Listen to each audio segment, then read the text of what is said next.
Good afternoon, and welcome to the Committee of Adjustment hearings for Suburban Panel 2. We are a City of Ottawa quasi-judicial tribunal that holds public hearings to consider Planning Act applications, including minor variances to the zoning requirements and consents to sever land. Our hearings are now in person at Ben Franklin Place, 101 Centrepoint Drive. We also enable remote participation by video conferencing for our registered speakers. We are live streaming on YouTube, and the video will be archived and available for future viewing by the public. My name is Fabien Poulin. I'll be chairing today's hearings, and you can address me by my name or as chair. And with me are my fellow panel members, Jay Baltz, George Barrett, Heather McLean, and Julianne Wright. The procedure for the hearings will be as follows. Listed on the agenda and appearing on screen from time to time are the applications we'll hear today. For the sake of efficiency, I may deal with agenda items in a different order. Panel members have reviewed the planning reports and any written submissions in support or opposition to each of the applications. Today, we will hear all oral submissions relating to the applications. As part of the statutory public notification requirements, each applicant was required to post a sign on the property in question before the hearing. They also had to confirm in writing that they did so, or they'll need to swear or affirm an oath today that they've fulfilled the sign posting requirements. Otherwise, we may have to adjourn or postpone the hearing. The panel may ask for a brief presentation on an application, followed by questions for the applicant, city planning staff. We will then hear from members of the public who have registered to speak and may also have questions for them. Finally, the applicant who has the burden of proof will have the opportunity to make final comments and reply. Please make your comments to me as the chair, starting first with your name, spelling it if necessary, and your municipal address for the record. All presentations are limited to 5 minutes. Any exceptions will be at my discretion. At the end of the hearing, the panel may either make an oral decision or we may reserve our decision, which means it won't be delivered today. In either case, and within 10 days, the Committee of Adjustment will send the official written decision and reasons for it to all parties, participants, and anyone else who has requested a copy. Does anyone have any questions about the procedure we'll be following today? No questions. We have several applications to hear, but first we'll need to deal with some preliminary procedural matters. Are there any declarations of interest on this panel or on any other panels? No? No declarations of interest. We don't have any confirmation of minutes, but we do have some adjournment requests. So first of all, I'd like to speak with the applicant to application number 3. This application has to do with 20 Robin Crescent, David Ross Park. Are you available? Come on down.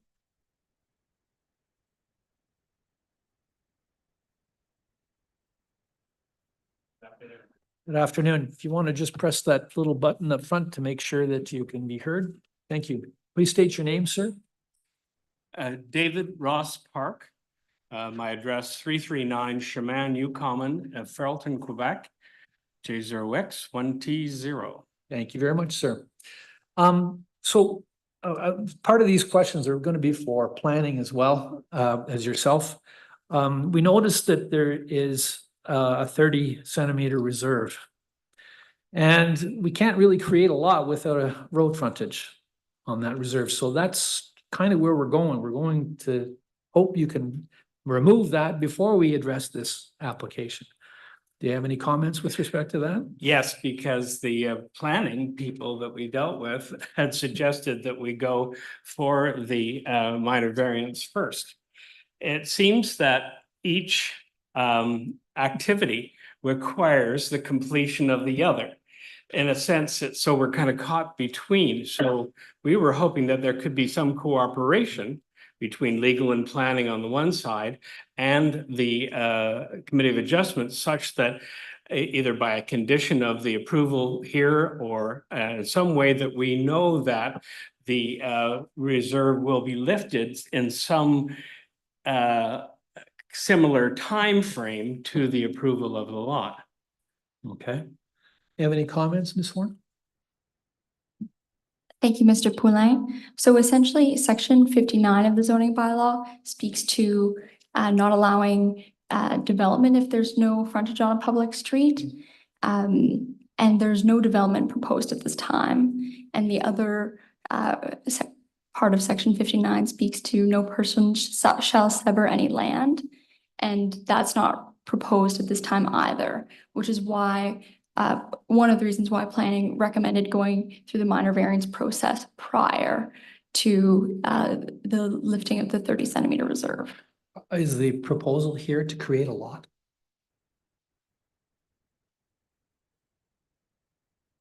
Thank you, Mr. Poulin. So essentially, the lot is already there. It's similar to City View in that the lot is in the plan of subdivision is already there. However, it would not meet the minimum lot requirements, which is why they're seeking a minor variance. Okay. I'd like to ask the panel if you have any questions, Mr. Balls. Sorry, it's for you, Ms. Horn. So there's no proposal to create a lot that doesn't have frontage. And it's, in your opinion, there's no barrier to changing the zoning requirements on a lot that doesn't have frontage. Is that true? That is correct in this case. So there's really no impediment to our hearing this today then. That's correct. Thank you. Ms. McLean, do you have a question for? Again to planning, thank you, Mr. Chair, again to planning. I thought there was a zoning bylaw requirement that a lot or a parcel of land can't be developed without frontage on a public street. So we're giving, if we're being asked to create the variance for a lot area, I think I understand it now. Yeah, even though the 30-centimeter reserve would remain, nothing could be done until that's lifted. That is correct. Thank you. Okay, thank you. Ms. Wright? Mr. Barrett? No further questions? Okay. Planner O'Connell has her hand up. I didn't see her. Hello, Ms. O'Connell. Good day, Mr. Poulin. Just wanted to point out if the committee had questions, our colleague Cass is on the panel as well today, and she's been involved in discussions with this applicant for, I think, more than a year. And so to suggest planning's reviewed this in some detail to figure out what the correct path of applications was. And there's some history with this, and it's a bit of a chicken and egg scenario, but I think we're quite comfortable with the conditions that we've put in place. And I understand the committee's not typically comfortable with those moving forward, but they're more of a flag for ourselves, and building code services will see this as well. Although they'll also see the 30-centimeter reserve. It's a double check that no building permit can be issued on this site until that 30-centimeter reserve is lifted on the property. Okay, thank you. I'd like to ask the panel if they'd like to hear this application or would like to have it adjourned. All those in favor to hear this application today, please raise your hands. To hear it. So your application will be heard, sir, in order. Thank you very much. Thank you. Welcome. Now moving on to application number 7. Number 7 has to do with 52 Lotta Avenue. Mr. Segreto, are you available?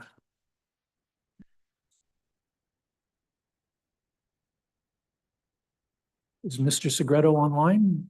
Yes, Mr. Chair, he is online. Okay. Let's wait to hear from him then. Good afternoon, I'm available, yeah. Hello, Mr. Segreto.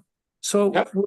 we're pondering an adjournment here because of the missing stormwater management brief. We generally like to see that ahead of hearing any of the applications. Do you want to comment on that? Well, my clients are not going to build until next year, so I don't understand why we need storm water management right at the moment right now. I'd like to proceed with the application for the minor variances. And then at some point early in the spring, we can address the storm water management with respect to the building permit. I don't understand why it has to be done now. Okay. Any comments from staff, or sorry, from planning services? Ms. King? So as the committee knows, we have imposed that condition of the stormwater management brief because this is located in City View. And I'm sure as this committee knows, it's prone to drainage issues due to the lack of storm sewer infrastructure in this area. Staff are confident that this can be addressed post-approval. So the committee does have capacity to review it. I would just leave it up to your discretion. Should you guys want to consider the adjournment to have this brief submitted? But staff are okay if the committee would like to proceed with hearing this application today. Thank you. Any questions, Mr. Barrett? Ms. Wright? No, fine. Ms. McLean, any questions? Just thank you, Mr. Chair, to planning. So we wouldn't put a condition on it if we were approving it. It will be dealt with at building permits. So I believe if the committee hears this and approves it, that condition will still remain. Our engineering staff who have been reviewing it, they're going to flag it in our system. So when it comes time for building permits further down the lines for these lots, it will be flagged in the system that they have to review and submit this to our satisfaction. But does it need to be a condition? Will it would not be picked up at building permit time? The requirement for a stormwater brief? I believe at the time of building permit, like staff do review things like grading and drainage, like that's a common thing. But in this case, like we need that stormwater brief just to ensure that some mitigation measures are being in place. I see Ms. O'Connell online as well. I'm not sure if she can help me expand on that, but. Ms. O'Connell? Nothing further to add. I was just preemptively putting on my screen if I had to, but Ms. King's Okay. covered it. Okay, thank you. Mr. Baltz, any questions? Okay. So I guess I'd like to ask the panel if they'd like to hear this application today. All those in favor, please raise your hands. Okay, so we will hear your application in order, sir. Thank you. Thank you so much. Okay, and the last application we have up for adjournment has to do with application number 9. And so Mr. Segreto again. It's the same scenario all over again in the same Agreed. neighborhood. Agreed. So we'll hear this one as well. Thank you so much. Thank you. Okay, now we'll move on to each application that is in order. No. What's this way, Cheryl? Restart. Okay. So you've got a technical issue? Well, I'm fine right now. Okay. There we go. Okay, I think everything's resolved from that point of view. Okay, so today we don't have any unopposed applications, so there's nothing fast-tracked that's available. We are looking now at application number 1, having to do with 375 des Epinettes Avenue. And Jeff Kelly, are you available?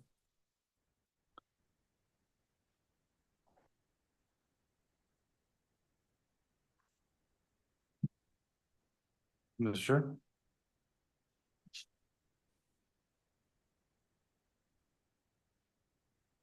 Like to state your name, sir, and your address? My name is Jeff Kelly from Novatech.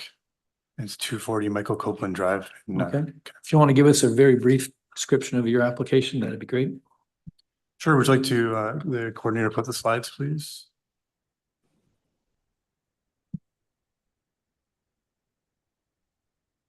So thanks again to the committee. My name is Jeff Kelly from Novatech, as I stated, here on behalf of the owner to present an application for consent at 375 Epinettes Avenue. Next slide, please. With respect to the context, subject site is located in Orleans, East Cumberland Ward of the City of Ottawa, within the Queenswood Heights neighborhood on the north side of Epinettes Avenue. Subject site is in an area bounded by Duval Lane to the north, Epinettes Avenue to the south, Prestwick Drive to the west, and 10th Line Road to the east. Subject site is a corner lot with 71.4 meters of frontage along Epinettes Avenue, 96.75 meters of frontage along Prestwick Drive, and an area of 5,943.4 square meters. Subject site is designated neighborhood in the suburban transect on Schedule B8 of the City of Ottawa official plan. And the subject site is zoned local commercial subzone 5 with height restricted to 9.5 meters in the zoning bylaw. Next slide, please. With respect to the draft reference plan on the screen before you. Subject site is currently developed as a commercial plaza with surface parking, as you can see. The northwest portion of the existing property is currently vacant and it's listed as part 2 on the slide before you. It's proposed to sever the existing lot into 2 newly created parcels. So following completion of the severance, it's proposed to retain the existing commercial plaza on 1 parcel and facilitate conveyance of the vacant parcel. The newly severed lots will facilitate separate ownership for each parcel that fully conform to the zoning requirements for a commercial or mixed-use building in the LC5 zone. Next slide, please. So with respect to the severance, the application will sever the existing lot to create 2 separate parcels labeled as part 1 and part 2 on the slide before you. Part 1 will have a total area of 4,868.4 square meters, a frontage of 54.4 square meters on Prestwick Drive, and a frontage of 71.4 meters on Epinettes Avenue. This parcel will be occupied by the existing commercial building and surface parking that will be retained. Part 2 will have a total area of 1,075 square meters, a frontage of 42.3 meters on Prestwick Drive. This parcel is proposed to be severed for the purpose of conveyance and will remain vacant pending a development application. So in summary, I would just note that the proposal does not necessitate construction of new public infrastructure, including roads and services, and a plan of subdivision is not required for the proper and orderly development of the municipality. The proposed severances are within an urban area and have regard for matters of provincial interest. The proposed severances are not premature and are in line with the public interest. Severances conform to policies of the City of Ottawa official plan with regards to infill and intensification. Proposed severances will result in lot width and lot areas for the newly created parcel that are compatible with existing land use patterns and the lot fabric of the neighborhood. So with that, the proposed severance meets the criteria of subsection 5124 of the Planning Act and represents good land use planning. Next slide, please. So with that, I would just thank the committee for letting us make the presentation today and welcome any questions. Great. Thank you very much, Mr. Kelly. Are you aware there, I guess there's a new condition that was added today having to do with road widening? A modification that we requested to the original condition, yes. Okay, and you're happy with that? We did want to make this statement. If you could probably slide back to slide 3. That would be helpful. The one with the draft reference plan. So it doesn't actually show it on here. Let me just see if I have it in our slides. Actually, sorry, it's after the thank you slide. So it would be the, it's this one. What staff have suggested is that if you look at part 1 on this plan, the impact of the 13-meter road widening would, conflict with the existing landscaping and parking that's provided on the retained parcel. So what staff have suggested is that they would be amenable to having that reduced to the back of curb of the existing parking. So the dimensions would have to be determined. What we're suggesting is that instead of creating an irregular street frontage on part 2 as well, to just continue that line up through part 2 of the separate parcel. Okay, that's agreeable to planning staff? I did run these comments by transportation engineering shortly before this hearing, but I wasn't able to capture it. But transportation engineering recommended a similar, oh, hold on. We would be okay with that. Sorry, we're going on the fly here. Okay, very good. And so, Mr. Kelly, you're in agreement with the other conditions? Yes. Okay, perfect. Moving on to the panel for some questions. I'd like to ask Mr. Baltz if he has any questions for the applicant. Sure. Thank you, Mr. Chair. There were a number of, there was a petition and some letters, which mainly have to do with, I think, usual concerns of traffic and parking on possible development on the severed one part 2, as well as height. I think you've already said that the height is limited to 9.5, which is 2.5 stories under the zoning. That's correct. Yeah. So that won't be a concern. Did you want to address any of the rest of the concerns? Yes, through the chair, we would just state that this application is for severance only. Any development that would need to take place on this property would be a separate process. And, the community would have perhaps a chance to comment at that time. So in other words, if if they wanted to go higher, they would have to seek permission either here or through rezoning, correct? Yes, that's correct. Thank you. Ms. McLean, any questions? Ms. Wright? Mr. Barrett? Just a question to clarify, condition number 4. Are you in agreement with condition number 4? The condition, I believe, was stated to require a grading and drainage plan. And staff have coordinated or commented with us, and it would be amenable just to provide a topographic survey for the property. And I think our client already has that, so we'd be agreeable to that condition. Thank you. Is that correct, Ms. Warren? So staff would like to keep condition number 4 for that grading and drainage plan. Engineering staff just clarify like how it could be easily satisfied because we don't know what that separate parcel will be in the future. So all they do have to submit is an existing survey plan showing those existing elevations. Very simple. Just exactly what Mr. Kelly described. Yes. Okay, perfect. Okay. All right, now I'd like to ask our planning staff if they have any comments to make with respect to the application. No further comments other than what we just discussed. Okay, any questions for planning, Mr. Balls? Ms. McLean? Ms. Wright? Mr. Barrett? No comments? Okay, now the last word is to you, Mr. Kelly. I think that covers everything, and I'm happy to hand it back over to the committee. Okay, we don't have anybody online from the public, do we? It does not appear so, Mr. Chair. Okay, do we have anybody in the audience that wishes to speak to this application? No, no one? Okay, great. I'd like to ask the panel if they would like to reserve on this application. All those in favor, please raise your hands.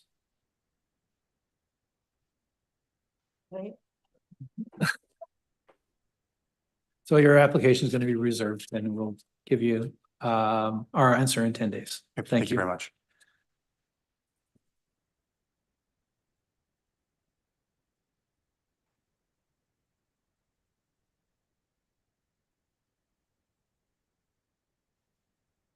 Now, our next application to be heard has to do with 10A Ashburn Drive.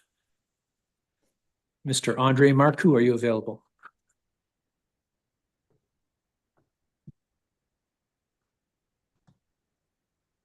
Good afternoon, Mr. Marcoux. So if you could state your name and your address for us, please. 10A Ashburn Drive. I'm the applicant for the application. The owner is Sylvia Marcoux, my spouse of 41 years. And I'll let Jessica introduce herself. She is a consultant who's going to be addressing the technical issues of our application. Thanks very much. My name is Jessica Dow. I am the planning consultant representing Andre. Our address is 333 Preston Street, Suite 500. Thank you very much. Now, curious, is this variance should be for part 1 or 10B, not 10A, or? The variance is for the newly created lot, which would be 10B once that parcel is created, correct? Okay. Thank you very much. Okay, so can you just give us a brief description of your application? Happy to. Would you like the full presentation slides or just an overview? Just an overview, Okay, please. great. Thank you very much. So the application before committee today is to sever the existing double wide lot into 2 equally sized parcels, retaining the existing 2-story dwelling on the east lot and constructing a new 2-story home on the west lot. The proposed lot configuration reflects that of the original plan of subdivision for this area and is already serviced to the street. Both lots and the existing dwelling and the new dwelling will be fully zoning compliant, save for 1 requested minor variance. My clients are the owners and occupants of this property and the existing home, and they intend to move to the new dwelling as their retirement residence. So we're seeking to build a fully accessible home with a wheelchair lift in the 2-car garage. To do so, a two-car garage is necessary to provide sufficient space for the lift inside the garage and space around a vehicle for access. A 2-car garage is permitted under the bylaw. The applicant is seeking relief from the zoning to permit a double wide driveway of 5.5 meters leading to this garage, again with the intent of facilitating sufficient space around a vehicle for accessibility. And as a natural entrance to the two-car garage. The bylaw restricts a bylaw restricts the driveway to single width of 3 meters on lots that are between 8.25 and 15 meters in width, and the proposed lot is 12.5 meters wide. Despite the requested driveway width increase, the provided front yard soft landscaping does exceed the required 40% of the front yard area, with 50% provided front yard soft landscaping. And the buffer strip between the driveway and the side lot line is 1.3 meters, whereas 0.6 meters is required. So there is ample soft landscaping still being provided in the front yard of the newly created lot and newly proposed dwelling. The tree in the front yard will be retained and a new tree planted within the right of way, and additional plantings are proposed to, again, draw attention to the front porch rather than garage.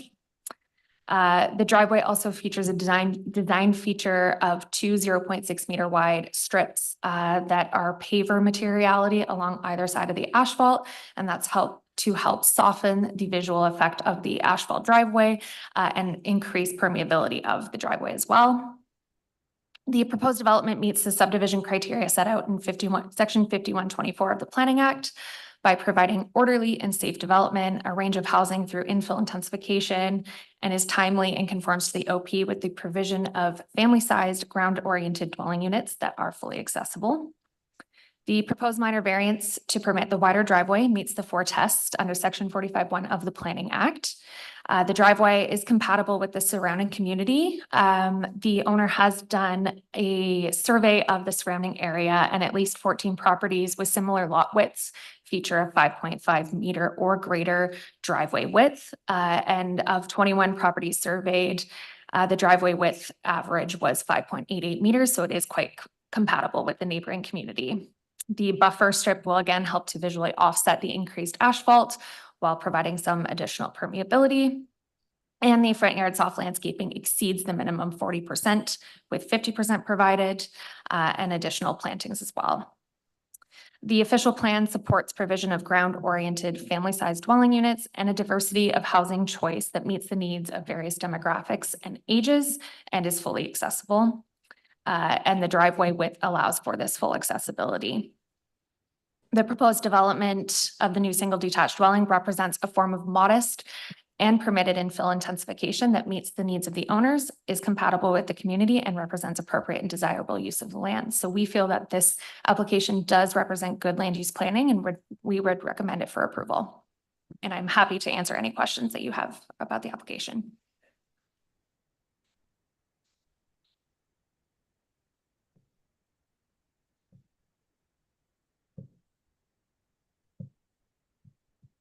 Yeah, I think I will probably also ask this of planning staff, but the existing dwelling, so it was a little bit confusing, but the driveway width that we're talking about, the variances for the proposed new build, correct? That's correct. Okay. Oh, sorry. So the existing house that is now going to be on a lot of 12.5 meters, does it have a single width or double width driveway? Sorry, through you, Mr. Chair. The existing house also has a double wide driveway, which would enjoy legal non-complying rights to continue that width despite the severance application. My understanding that's because the development was constructed prior to the infill bylaw where these provisions regarding the driveway width maximums were introduced. So yeah, I will direct, I guess, the technical question to staff when we get there, but it seems to me if we're creating a new lot, I don't understand why it would be grandfathered into the old lot, but why don't we get staff's opinion later and then we'll hash that out? Because I'm wondering whether there don't need to be 2 variances here because you're changing the size of the lot into a lot that now doesn't comply. Are you hoping for an additional response? Because yeah, I did have the same question and we did confirm this with staff that this was the interpretation that no additional variance would be required. All right, so I'll reserve this question in the discussion Sure. until we get to staff. Thank you. Now, I'd like to ask Ms. McLean, do you have any questions for the applicant? Okay. Thank you very much. Now I'd like to move on to our, to planning services. Ms. Kachin, are you available? Ms. Kachin's not available. She's on vacation, but I am stepping in on her behalf to answer Okay. questions today. So just to kind of reiterate what was in the staff report. So staff have some concerns with this because of a smaller lot width, so lots between 8.25 meters and 15 meters, they are restricted to a 3 meter, so single wide driveway, and double wide driveways aren't observed in this area. Just to reiterate the agent's point, this amendment did come in 2020, so if there are other driveways in that area, they likely could have been established before that timeline and therefore could be legal non-conforming or even illegal in some circumstances. The intent of this section is to contribute to the streetscape in terms of landscaping, but also to limit impervious surfaces to help support like stormwater drainage. Other than that, like unfortunately, like double wide driveways aren't really observed, and we're not really seeing how this does meet the intent of the bylaw just by reviewing that. I'm happy to answer any other questions. I understand a couple of the panel members do have questions, but I'll answer those questions as they come up. All right, I guess you know one of the questions that's coming. So I don't understand why the existing double width driveway on the existing dwelling would be legally non-conforming when it currently is on it's conforming because it's on a wider lot than 15 meters, correct? And now we are being asked to create a new lot that renders that non-conforming, that driveway. So why does that driveway not also need the variance? So if the existing house has an existing driveway width that's, I'm not quite sure what that width is off the top of my head. I do apologize because Sam's reviewed this and I'm trying my best to answer the questions. But if that house had a driveway that's, let's say, for example, 5.5 meters, I'm not saying that's accurate right now, and it existed prior to 2020, it's likely legal non-conforming or illegal. I don't have those records at this time to go through and see, but that would be based off of my knowledge right now. And because we're reviewing an application that's, just correct me if I'm wrong, we're making a new lot, we're looking at the new dwelling and the zoning conformity of that new dwelling and driveway.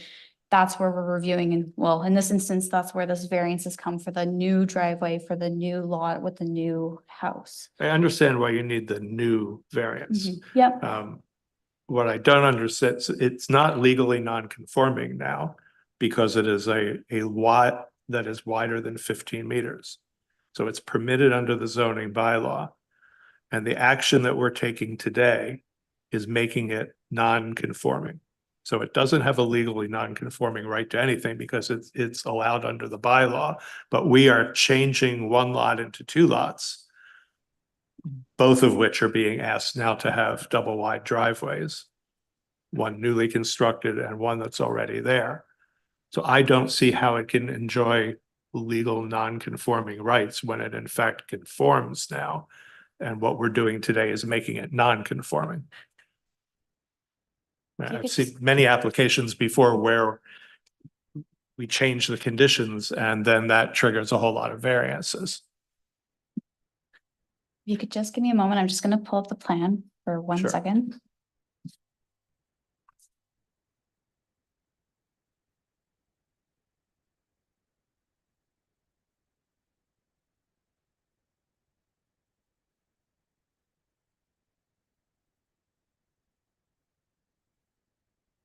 So just so I have this correct, Mr. Baltz, the driveway you're referring to is on the existing house still, but because we're Correct.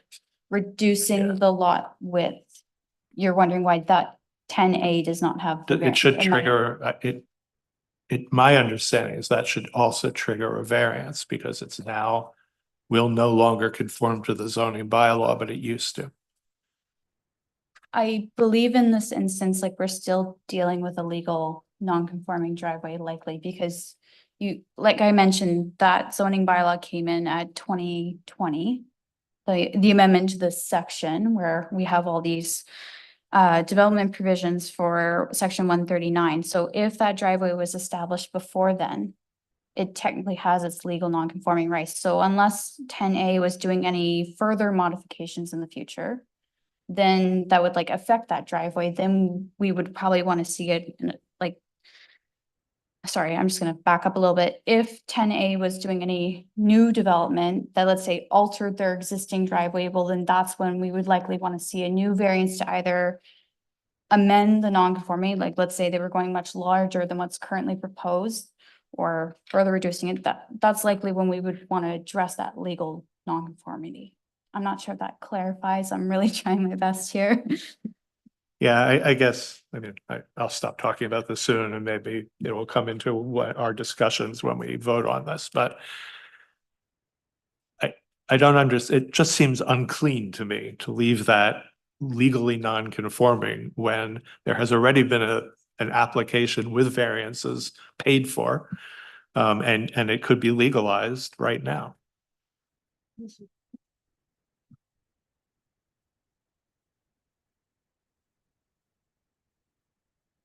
Ms. O'Connell, would you like to add your voice to this discussion? Yeah, just to say, I think the panel member has a good point, and I think from staff's perspective, if it's possible at all to see if the applicant had either had past conversations with zoning plans examiner to that effect, that would be valuable. The alternative is if you could give us some time, I'd like to do some like behind the scenes research during this hearing just to clarify if this is in fact an additional minor variance required. Through you, Mr. Chair. Thanks, Erin. Yeah, so this, again, I will say that this is a question that I did have, and the owner did receive formal confirmation from Samantha Gatchien, who had originally reviewed this application, that it would enjoy the severed parcel of the existing home and its driveway is not subject to the infill bylaw that introduced the driveway width requirements and therefore enjoys legal non-conforming use or legal non-complying right to continue that width of driveway without the need for an additional variance. So we do have email confirmation from that. I can't, for some reason, connect to the Wi-Fi right now to receive and pull that up and read the exact wording, but we did check into this because it was a question that I also shared.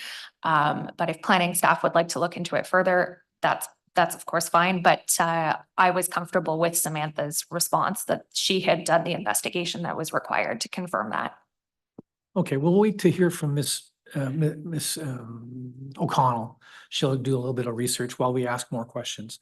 Do you have something to say, Mr. Merkur? If I'm permitted, I just wanted to say that just for your information, there are 14 lots currently within the very immediate side of my street on either side, whatever, all at 12.5 meters that enjoy this legal non-conforming right because they were built before 2020, like my house. So I would suggest to you that there's a lot, maybe that's how they justify it, but we did review that with the committee or with the planning department, and they did confirm in writing that that was the case. In your planner's, I remember from your planner's description, she suggested there were 21 in the neighborhood that I had. thought it was 14, it could be 21. 21 were surveyed with the average being 5.88, and then 14 that have 5.5 or greater. Okay, thank you. Okay, I'd like to move on to Ms. Wright. Got any questions for the applicant? Okay. And Ms. McLean? No? And Mr. Barrett? Yes, just a question to clarify to staff with regards to the permeable pavers that will be installed. It's 5.5 minus 1.3. Sorry, the 1.3 I think is the size of the paver. So is it down to like 4.3 is the actual asphalt surface? I believe we clarified that with the zoning plans examiner when we received this application again, but the driveway width is that full measured width. Planning's concerns initially were that those 2.6 paver strips were a walkway, and we wanted to make sure we didn't need a variance for a zoning provision where you need the landscape strip between a walkway and a driveway. But because those pavers are part of that full 5.5, that is the full driveway width. Just one further comment with regards to the accessibility issue. has that been taken into consideration with the size of the driveway, the actual width of the driveway? So I will just touch on, like, the official plan does have some policies that speak to accessibility. For example, one section, section 4.2, housing should support the accessible needs, and that's a key requirement, but also development should be in accordance, sorry, apologize, I'm stumbling here, with the city accessibility design standards. And when we think about accessible parking, like, there's two different types of accessible parking spaces. There are type A spots, which are those really wide spots with the accessible 1.5 meter aisle. But then there's also type B spots where they're roughly the same size as a regular parking space, but with that access aisle. So in a way, a single driveway, so like that 3 meter driveway, or even a slightly expanded single wide driveway, it could still accommodate like a type B spot with an access aisle. With the example that, well, the application that we're reviewing today with the 5.5, that could accommodate a type A spot with the access aisle. That was about as much as I could find. That's not really spoken to as much in the zoning bylaw, but just kind of going back to the city accessibility design standards. Hopefully that answers.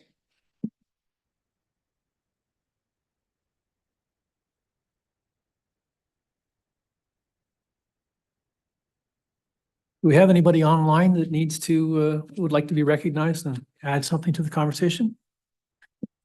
It does not appear so, Mr. Chair. Okay, is there anyone in the public in this room that has anything like to add to the application? No? Okay, then now it's up to you for the last word, please. Thank you, Mr. Chair. Provided everybody's comfortable, of course, proceeding, given the questions regarding the existing home. I know Ms. McConnell had mentioned she may come back online, so proceeding under that assumption. Thank you again for hearing our application today. The application is to facilitate the wider driveway width, which does stem from the requirement to make this a fully accessible home.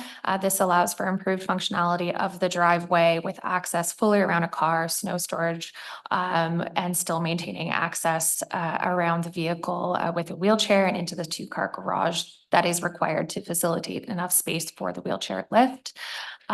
We feel that the increased driveway width has been mitigated by the provision of sufficient front yard soft landscaping, which does exceed the zoning requirements for soft landscaping at 50%.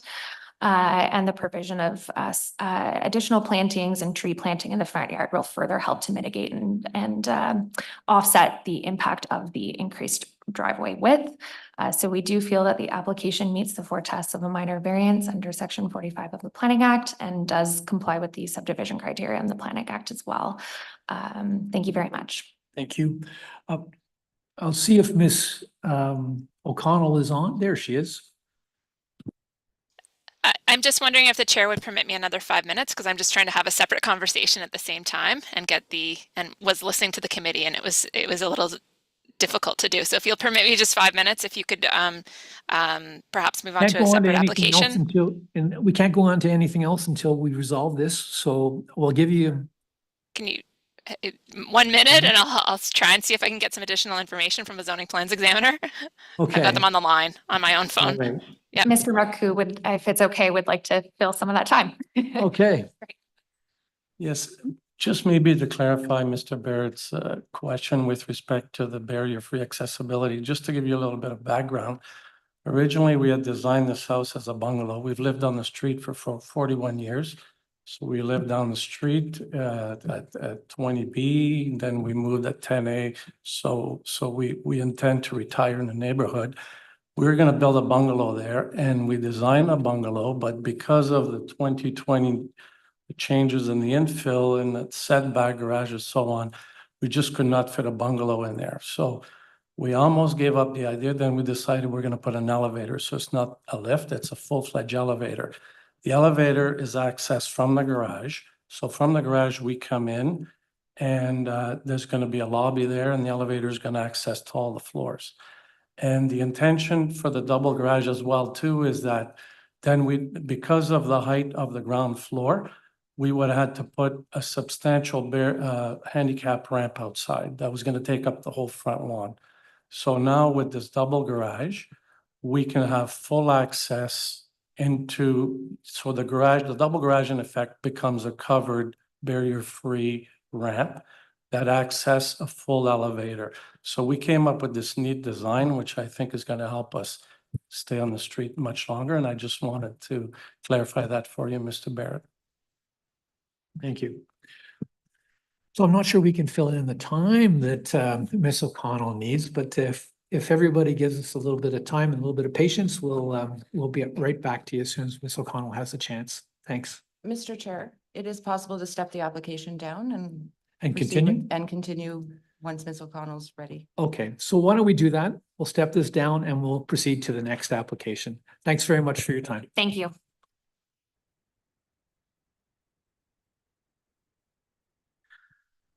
The next application we're going to hear has to do with 20 Robin Crescent. Again, we're looking for David Ross Park.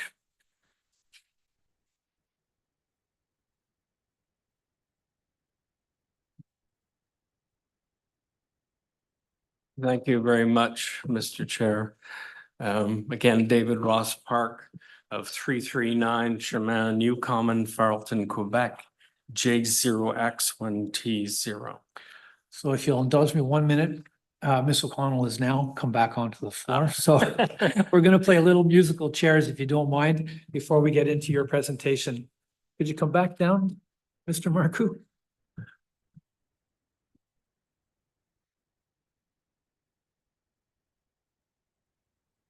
We did not go far. Okay, thanks. Now we recognize Ms. O'Connell. Please proceed. Thank you, Chair, and I apologize for that. I just wanted to ensure that I had the accurate information. And I do apologize to the applicants in advance for this because I've just spoken with our zoning plans examiner and they do agree with the question that the panel member put forth in that the lot fabric itself by which the driveway width relies on is changing through this application by virtue of the severance application. And so that would trigger the need, in his opinion, for a minor variance on the existing driveway width for the existing dwelling. And so that I would put that comment forth on the fly from planning staff right now that there is a need for an additional minor variance for the existing property. And I'll leave it to the committee's hands about how best to proceed procedurally with that information. Thank you very much, Ms. O'Connell. Madam Deputy Secretary Treasurer, does that trigger then a recirculation? That would be at the discretion of the committee Okay, by adding a new variance. okay, all right. But we still have to add this variance anyway. Mr. Chair, may I? Since it's an existing, nothing is changing other Right. than the lot size. I would be comfortable in adding the variance to this without requiring a recirculation. Okay. I don't know how the rest of the committee feels. All right, Mr. McLean, do you agree? I'm not so sure that it doesn't require a separate application for the remnant land in this case. Okay, So I think there's a fee and an application that would be required, but I'll defer to the Assistant Secretary for. So, Mr. Chair, the committee would have to decide if the cause and effect of the original notice that was circulated to 60-meter residents is captured with the addition of a new variance, or if this would require a new application. Normally, if it was filed at the same time, it would be a new application. okay. Ms. Wright, comment? Mr. Barrett?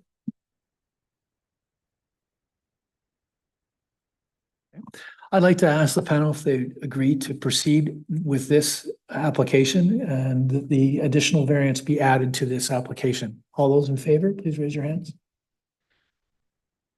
Okay, so we'll proceed with the application, adding this other variance. Thank you very much. This is much appreciated. Just to add some context, this did have to be adjourned because there was a variance previously missed on the application by planning staff. So we're very grateful that you've added that. Thank you. Okay. May I ask a question? So when I looked at the plans, there was I don't have it open anymore, but if I remember correctly, it was A0, the site plan. It's not dimensioned, the new driveway's dimensioned, the old one is not, but If that's inaccurate drafting, it looks larger than 5.5. So do we have a number that we can use in the variance? Because if we use 5.5, it's going to become non-compliant again. So we'll need a number for the new variance. I'm gonna check the survey on the off chance that it is included on that, but perhaps Andre. So it would be on the survey. Now, I would suggest to you that the surveys are probably plus or minus 3 or 4 inches. I measured all the driveways, but so if you wanted an exact dimension, I can give it to you. But we can certainly give you an approximate dimension. It would be on the survey that I did with the photo. Remember with the, I think you had that on the, in the back of the report.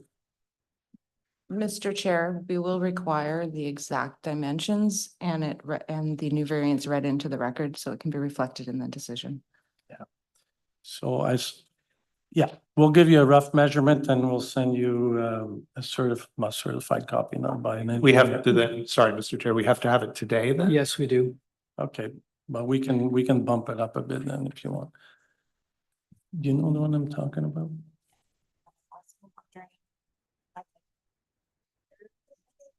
Do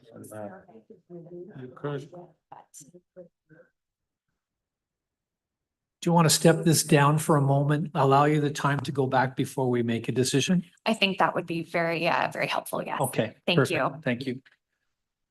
Okay, now we'll get back to Mr. David Ross Park and 20 Robin Crescent. Thanks, Jay. Thank you again, Mr. Chair. Thank you. So if you've got 5 minutes to give us your presentation, please proceed. Thank you. Can we go into the PowerPoint, just into the first slide up there? So this is an aerial view of the subject property.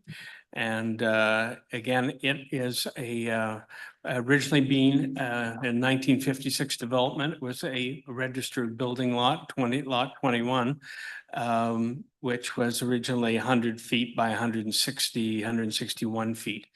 In 1987, 88, it was cleaved, 60-foot portion taken off to create thrush court to access lands in behind and create the thrush court development. If you could go to the next slide, please, and one more, please. This is just an aerial view for context. So the lot is the one with the star. Give you an idea of the wooded nature of the neighborhood. This is a fully wooded lot and almost exactly square at 100 feet each side. And again, if we could go please to a next slide. This is a to show the development footprint of the lot, of the property, I guess we call it a parcel. And so this is what we're proposing. If I could go again to the next slide, please. Now, there is an error on the top line. Lot area as provided should be 912.7. 930.1 was the figure that includes the 1 foot reserve on the 2 front sides, the 2 street sides. So what we wish to convey is that within reasonable parameters, that this lot now is a reasonable size for a single family dwelling that would be fit well into the neighborhood and fulfill what we call a missing tooth in the profile of the streetscape, and that it within the context of the bylaws that it fulfills the parameters.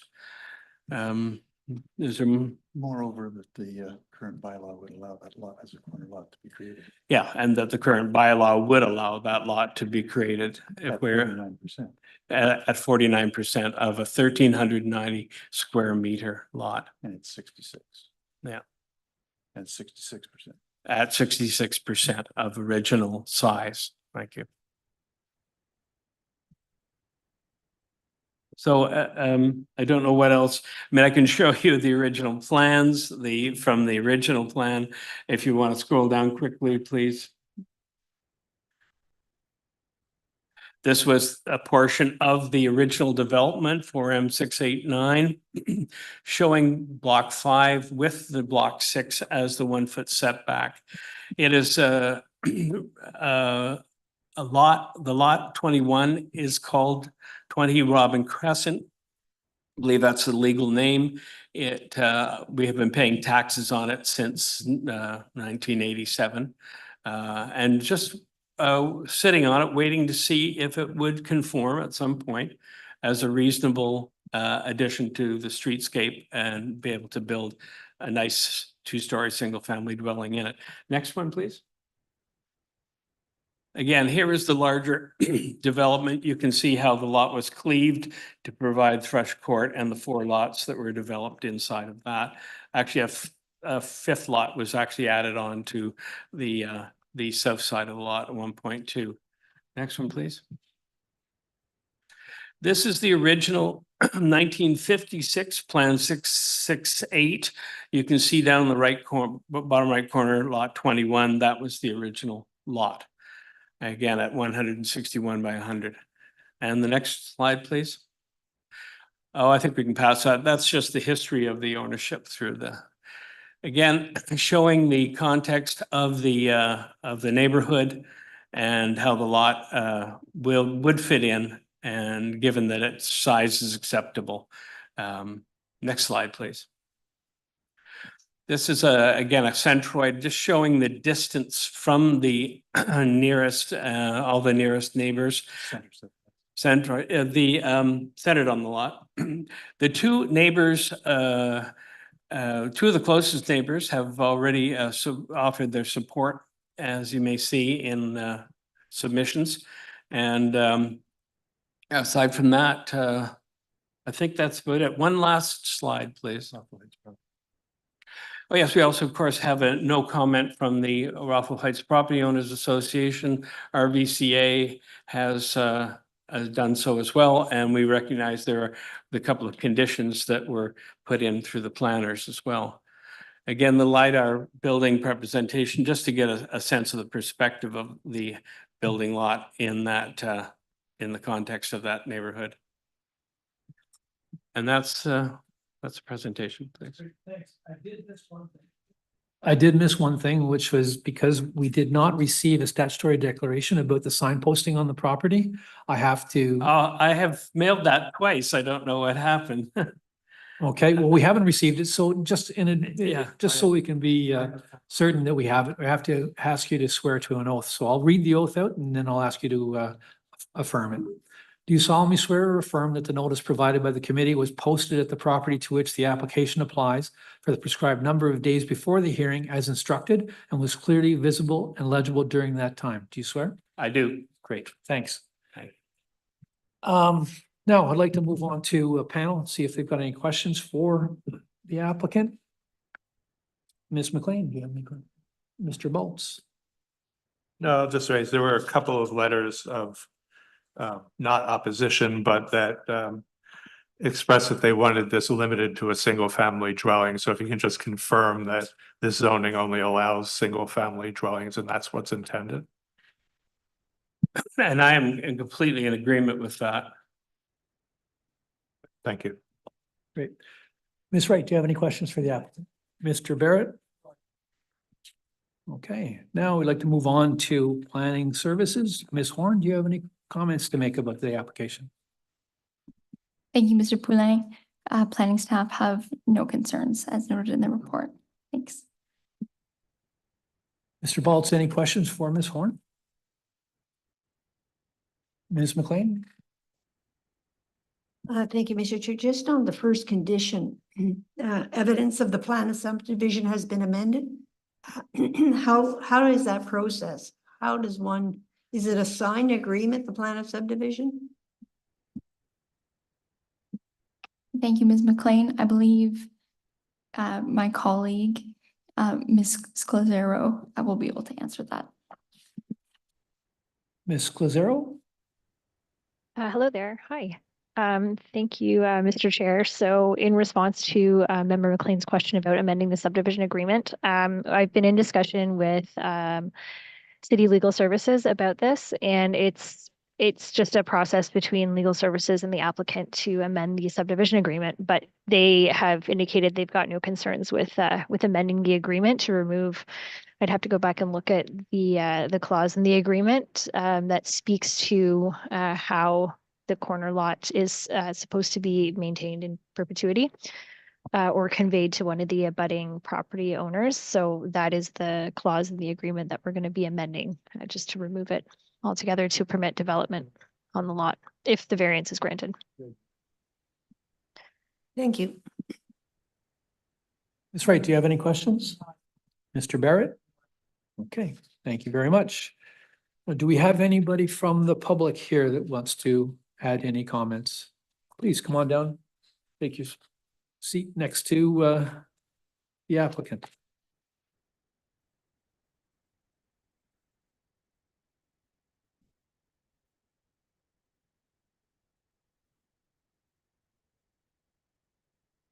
Hello, I'm Sarita Delori and I live on 943 Thrush Court, and that's the street that ends on 20 Robin Crescent. So we bought our property in 2000, and there were just two houses at that time, and then three more, but there were two that were already the right size, the minimum requirement. And they were built, and then there was another one that was on a cliff, and it was, I guess, the dimensions of the property were right, and he was able to build the house there, even though it was on a cliff. And then we came up to 20 Robin, and this has been going on for the last 5 years or so.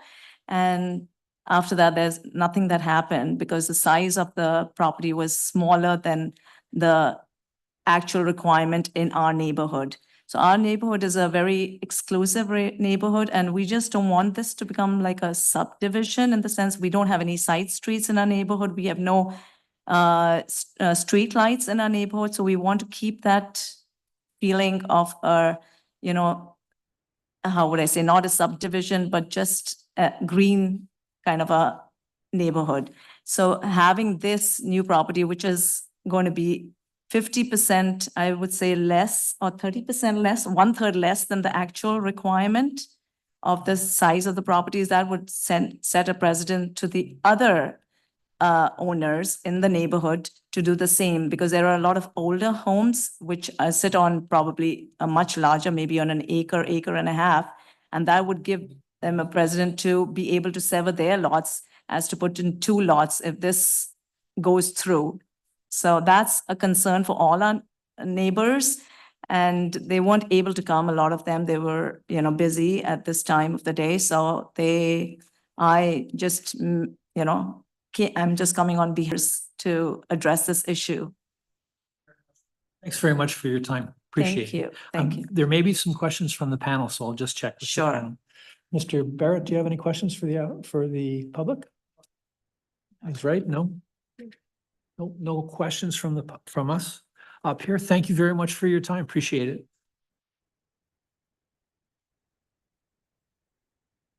Okay. The last bit is the last word. That's given to you. If you'd like, Mr. Ross Park. Thank you, Mr. Chair. Don Brown, sorry, we haven't introduced him, architect. We grew up on Davidson Drive, the street behind. We know the neighborhood. We love the neighborhood. My intention for the property is, if I am to build on that lot, is to maintain the integrity of the subdivision of the area. At the same time, ironically, I'm not only the owner of the lot, but I'm also the developer because I inherited the company that did the development. Not that that really matters, but the point is that I think I want to state that I have waited until this time because I wanted to be sure that we were able to satisfy not only the city, but hopefully as much as possible the neighbors in terms of how we would develop. Yeah. Don, may I? May I add? Just from the architectural side of things in the bylaw and whatever, the current lot is 63% of the legitimate size, which is understandable. It exists. It's no severance involved to create it. If it had been owned by either adjacent property, the bylaw currently would allow that lot just come for severance at 49%. So it's 36% bigger than that. But because it's an existing parcel, that doesn't really come into play so much. What is a factor with regards to Mrs. Lowry and her concern of the neighbors with other lots is this relates to the rationalization that was accepted and supported by planners, is that if this lot were created, it would be bigger than necessary anyways, is that it also meets the requirements of full frontage and depth as well.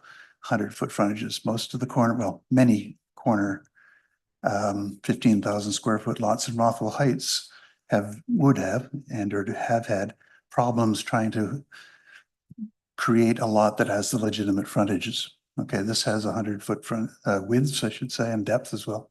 It's square, it's level, there's no drainage criteria problems. So moreover, again, making it that other properties would choose to do it is for a 15,000 square foot lot, normal 150 by 100, for example, okay, it would have a problem with that 100-foot frontage factor, and there would be more variances involved. This is only just a question of rationalizing the area of the existing status. And where lots are much bigger, there's been about 40 or more severances of properties in Rothwell Heights through the years from the original parcels sequentially through that whole area.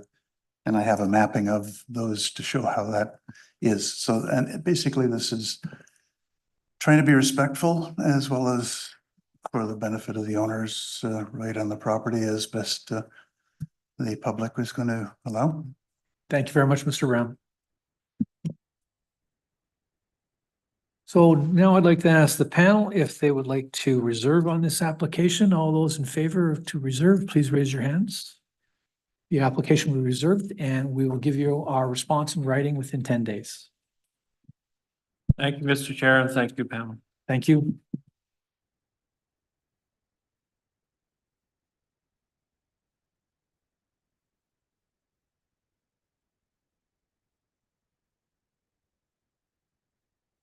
Want to call that other one back up? Yeah, I'm going to call Mr. Marcoux, and I'm sorry, I forgot your last name, Jessica.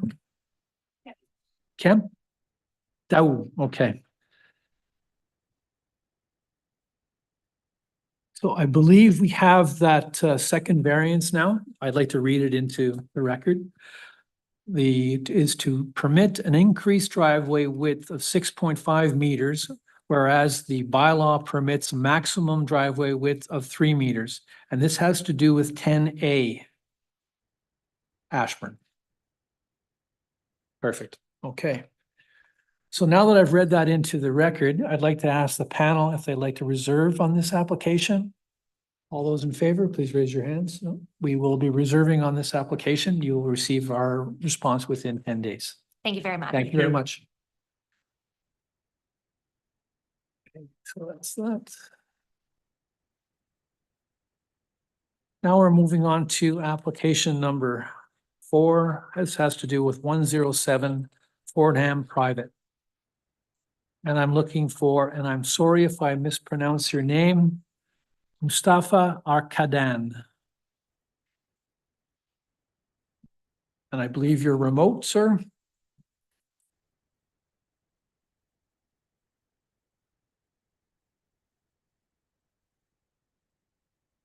Mr. Arkadan, are you available?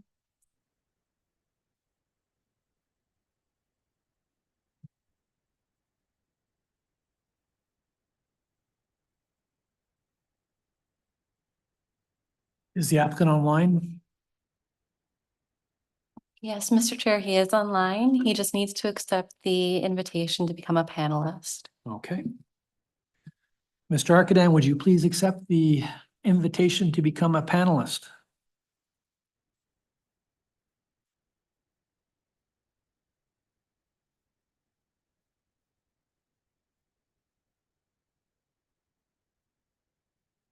Is there instructions?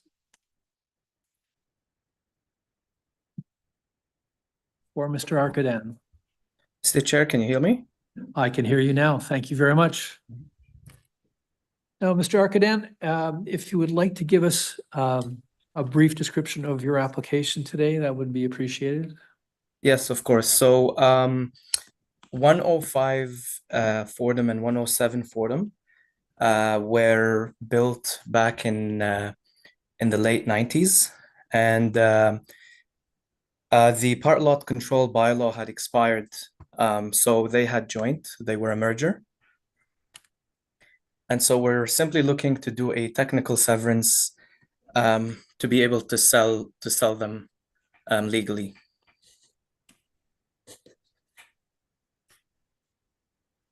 Okay, that's your submission, sir? Correct, yes. Thank you very much. I'd like to ask the panel if they have any questions for the applicant. Mr. Barrett, do you have any questions? Ms. Wright? I do. Just to clarify, and this is triggered by a question from the neighborhood. Just confirm whether there is or is not any new construction happening. There won't be any construction happening. There really won't be any work happening physically other than just legal paperwork. Excellent, thank you. Ms. McLean, do you have questions for the applicant? No. Thank you. Mr. Baltz, do you have any questions for the applicant? No, sir. Thank you very much. Mr. Arkaden, are you aware of the conditions if this application is approved? Yes, we are. We have And no issues with them. Perfect. Thank you very much. Now I'd like to move on to planning services. Ms. King, are you available? I have no further concerns unless you guys have any questions. Happy to answer them. Great. Mr. Barrett, do you have any questions for Ms. King? Ms. Wright? No, I don't. Ms. McLean? Mr. Baltz? No questions. Perfect. Is there anyone from the public that wishes to speak to this application? We don't have anybody online and there is no one in the audience here, so we don't have any further questions. Mr. Arkaden, I'll give you the opportunity for the last word. If you would like to say a few more. Nothing to say, Mr. Chair. Thank you so much. Thanks very much. I'd like to ask the panel if they'd like to reserve this decision. All those in favor? Yep, this application will be reserved. There was enough of a vote. I wasn't sure we need to reserve this since there was. All we needed was one. Yeah. Right. Okay, your application is reserved, sir, and you'll receive our decision in 10 days. Thank you very much. Mr. Chair. Thank you. Our next application today has to do with 25 Pennard Way. Andre Terrio, are you available, sir? All the others, the two together.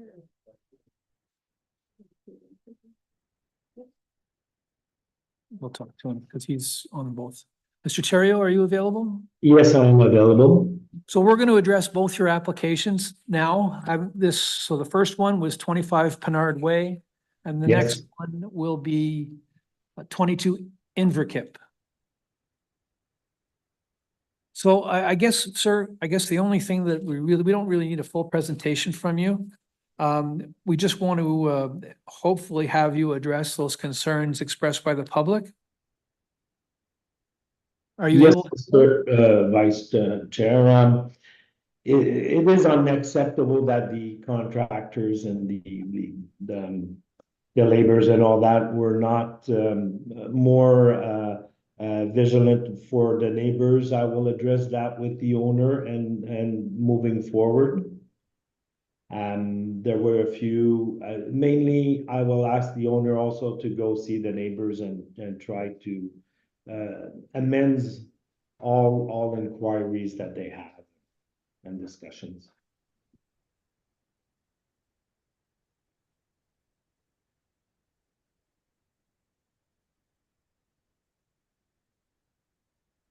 I'm sorry, I'm not hearing you, Vice Chair. My apologies. I'm just asked the panel if they have any questions. Ms. Wright is the one so far that has some questions. Okay.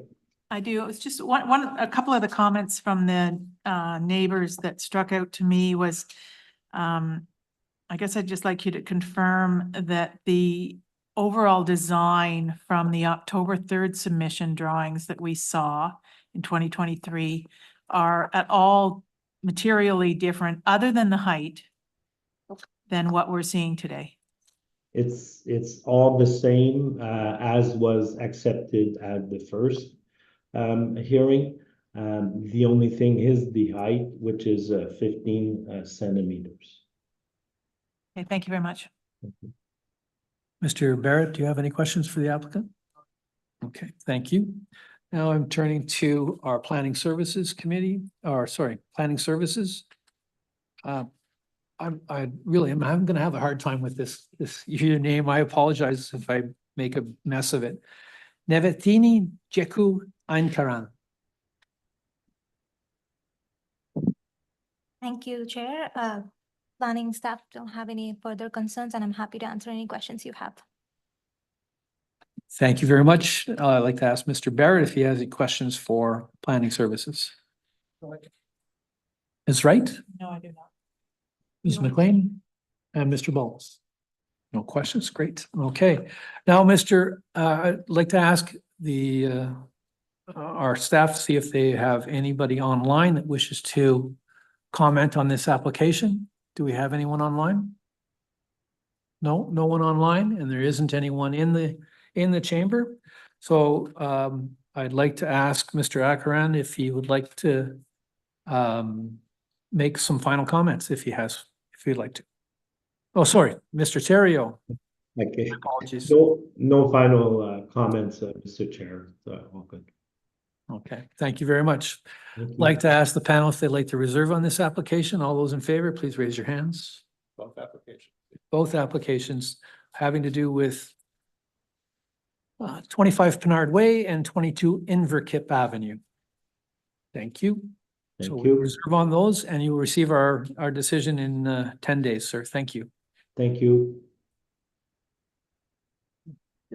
Okay, now moving on to our next application.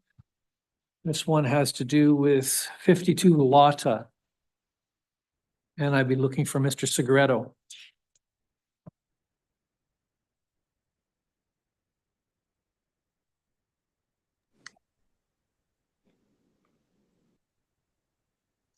Good afternoon. Good afternoon, sir. We're gonna be doing both your applications, application 7 and application number 9, kind of at the same time, because they're concerning the same basic issue. So, sir, would you like to give us a brief description of your application? Basically, what we have in front of you, Mr. Chair and committee members, is an application for minor variance for lot width and lot area for both sites, with an additional variance for 94 Withrow, a rear yard variance. That variance is triggered by trying to protect the tree in front. So what we've done is we've pushed the house a little bit forward in order to protect the tree at 94 Withrow. Essentially, it's lot width and lot area. In this particular neighborhood, we have done dozens and dozens of variances that are very similar in this case. And we've given you all the information on that. We have our PowerPoint, and basically that's my presentation to you. It's a fairly straightforward application that we've done in the past, and it's been approved many times in the past as well. Thank you. Thank you, Mr. Segretto. Now I'd like to ask the panel for some questions. Mr. Barrett, do you have any questions for Mr. Segretto? Ms. Wright? No. Ms. McLean? And Mr. Bowles? No questions? Okay. Now, Planning Services, Ms. King, can you make some comments on this application, on these two applications? So staff have no concerns with the lot width and lot area variances for both applications. Likewise, we have no concerns with the variances for the reduced front yard and rear yard setbacks in association with Withrow. They are very minor in nature, and as Mr. Segretto noted, they are pushing the house slightly forward to help retain a tree in the backyard, which staff are supportive of. As committee is aware, staff are requesting a condition of the stormwater management brief. This is coming from our infrastructure engineering staff. As committee is aware, City View is prone to stormwater drainage issues, so staff just want to make sure that the development, because the development may have some negative impacts, we're just making sure that with the new development that we make sure that it can mitigate negative impacts and kind of implement some infiltration design techniques. But I can try my best to clarify as best as I can. Thank you very much. Panel, do you have any questions? Mr. Barrett? Ms. Wright? Ms. McLean? And Mr. Baltz? And Mr. Segreto, just to reconfirm, stormwater management brief is a condition of these two applications? No problem at all. We've done it in the past. We'll continue to do it. Thank you very much. Okay, so now I'd like to move on to the public. Is there anyone online that would like to speak to this? I'm getting a nod, yes? Yes, Mr. Chair, City View Community Association. Okay, now I'd like to turn to the public. We have the City View Community Association remotely. Hello, Mr. Chair. It's Nancy Wilson on call here. We were just, this is one of our tests. We were going to try and stay out of this one so we could see if we could get it fast tracked, because this is one of those, well, both of them are those ones that we see all the time. And as you know, we always appear at these things, and we were thinking about it and we thought maybe we're making things so that you can't fast track it. So we thought we'd stay off today just in order to let those two be fast tracked through. But then this stormwater management thing came up, and we were happy to see that that condition was written in there.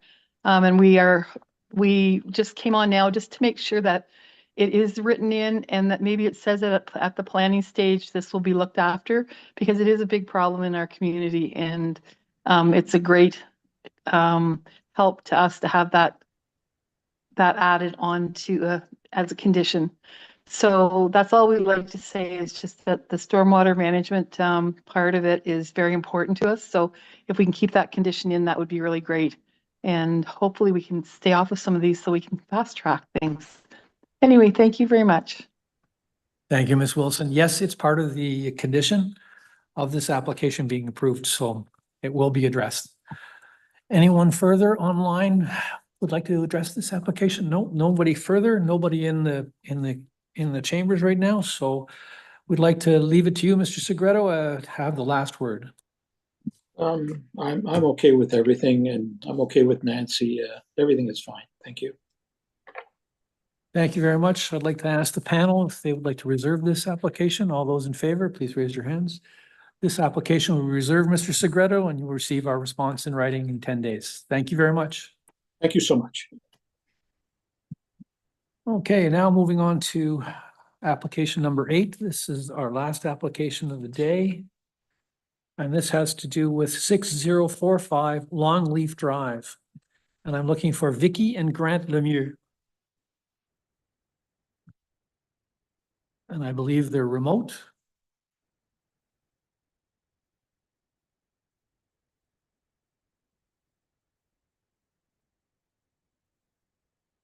Vicky and Grant Lemieux, are you available? Hi there, Mr. Chair, this is Vicky Lemieux. My husband is online, he should be joining. Yep, I see you both now. Thank you very much. Thank you. So before we begin, we just have a little bit of housekeeping to do. So I want to make sure that an amendment to the application is read into the record. So we're going to say that an easterly side yard setback of 0.61 meters and a westerly side yard setback of 0.61 meters for a total of 1.22 meters, whereas the zoning bylaw requires a minimum total side yard setback of 1.8 meters, with 1 yard being at least 0.6 meters. Do you agree with that amendment? Yes, we do. Perfect. Yes. So if you'd like to give us a brief description of your application today, that'd be great. Sure, I'll try and keep it short and sweet. So thank you, Mr. Chair and the committee, for your time. My name is Grant Lemieux, address 6045 Longleaf Drive. So I'm proposing to construct an extension to the existing attached garage at 6045 Longleaf for additional storage and secured parking. The extension will not impact neighboring properties or the natural landscape. The actual extension will be built directly behind the existing attached garage, so nothing will be visible from the street view. So in order to do that, you mentioned a minor variance is sought for the interior side yard setback. The variance will allow the extension's exterior wall to match the current garage wall, which I think will look most pleasing, and probably most importantly, the consistent or flat wall on the interior of the garage will greatly increase the usability of the space. So as far as rationale for the approval, is that the garage extension will complement the existing property and not affect the privacy or community aesthetics. And in our opinion, the proposal meets the intent of the zoning bylaw and the intent to support the appropriate development and enhanced property functionality. So look forward to discussing the proposal with you and respond to any questions you might have. Thanks. Thank you very much. Now I'd like to ask the panel for any questions. Mr. Barrett? Ms. Wright? No. Ms. McLean? Mr. Baltz? No questions from the panel. Now I'd like to ask Planning Services, Ivitini Jeku Ankaran. Can you please provide some comments? Planning staff have no comments, and I'm happy to answer any further questions you have. Thank you very much. Does the panel have any questions, Mr. Barrett? Ms. Wright? Ms. McLean? Mr. Baltz? No questions. I'd like to ask the public if they have any questions, or anyone online that would like to make some comments on this application. We don't have anyone online. There's no one in the chambers, so we don't have any questions from the public. I'd like to now ask the applicant. He and she have the opportunity to have the last word.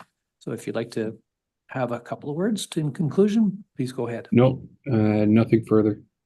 Thank you. Thank you very much.